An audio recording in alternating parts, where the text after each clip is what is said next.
नमस्कार, मैं प्रोफेसर रविकांत, विभागाध्यक्ष मेडिसिन एवं डायबिटीज़, एम्स ऋषिकेश।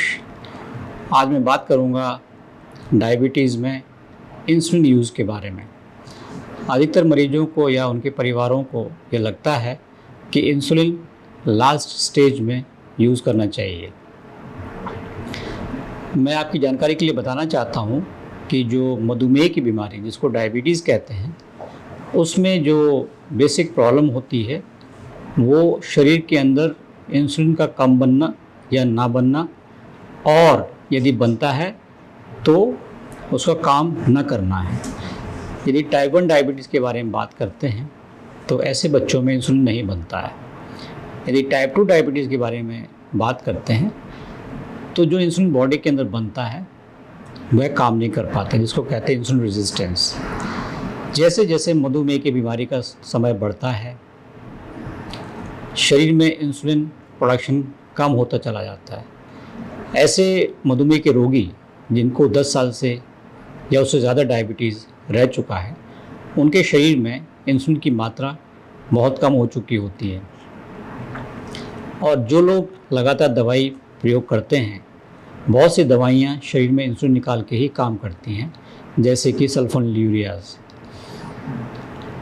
आमतौर पर 5 से 10 साल जो लोग दवाई खा चुके हैं, क्योंकि शरीर में इंसुलिन निकालने की क्षमता कम हो चुकी होती है, ऐसे केसेस में ये दवाइयाँ काम नहीं करती। यदि इसके अलावा हम देखें तो जिन लोगों की शुगर कंट्रोल नहीं है, वह भी इंसुलिन के ट्रीटमेंट के लिए उपयुक्त लोग हैं। कोई एक्यूट कंडीशन है, जैसे कोई बुखार आ गया, इन्फेक्शन हो गया, या प्रेगनेंसी है, या कोई ऐसी कंडीशन जिसमें हमें बहुत टाइट शुगर कंट्रोल चाहिए, ऐसे मरीजों को इंसुलिन लेना चाहिए।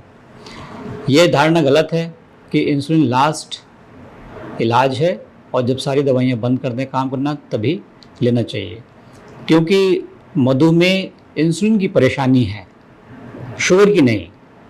शुगर इसलिए बढ़ रहा है कि शरीर में इंसुलिन या तो नहीं है या जो अवेलेबल है वो काम नहीं कर रहा है। तो नेचुरली यदि शरीर में इंसुलिन जाता है तो वह अपना नॉर्मल काम करेगा। ऐसे कई सारे इंसुलिन इफेक्ट्स बॉडी के अंदर लाती है जो दवाइयाँ नहीं ला सकती हैं, जैसे कि एनर्जी का आना, जो लोग बहुत वीक महसूस करते हैं या जिनकी शारीरिक क्षमता कम हो चुकी है, बॉडी का मसल मास कम हो रहा है, ये सारे काम इंसुलिन बखूबी कर सकता है। जो इंसुलिन के साथ खासियत है वह यह है कि ये HbA1c को किसी भी लेवल तक कम कर सकता है।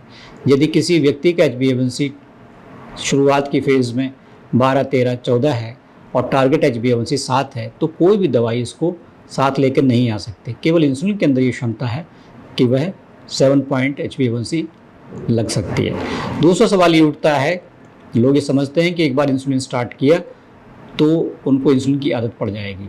तो ऐसे लोगों को मैं बताना चाहता हूँ ये एक मिथ्या है।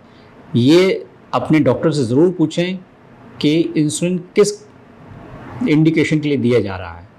यदि कोई एक्यूट स्ट्रेस है, जैसे कि इन्फेक्शन है, यूरिन में इन्फेक्शन है, फीवर आ रहा है, या डायबिटिक फुट अल्सर हो गया है, या कोई और ऐसी परेशानी है जो टेम्परेरी फेज़ के लिए है, तो ऐसे समय में कुछ समय के लिए इंसुलिन दे करके वापस मरीज को दवाइयों पे लाया जा सकता है।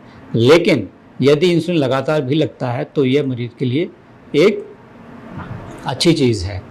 तो यह सोचना कि एक बार इंसुलिन स्टार्ट हुआ तो बंद नहीं हो सकता, ये एक मिथ्या है। और अपने चिकित्सक या जो डॉक्टर हैं उनसे आप डिटेल में डिस्कस करें कि इंसुलिन का इंडिकेशन क्या है और कब तक ये दिया जाएगा। इंसुलिन लेने वाले मरीज इस चीज़ का ध्यान रखें कि वह जो इंसुलिन ले रहे हैं पेट में जगह बदल बदल के लें, ताकि एक जगह दर्द ना हो। तो इंसुलिन एक सेफ दवाई है, इसका उपयोग सही समय पर करें। यह आपको डायबिटीज़ के बहुत से कॉम्प्लिकेशन से बचाएगा और आपके टारगेट HbA1c को लाने में सबसे कारगर दवाई है। बहुत बहुत धन्यवाद।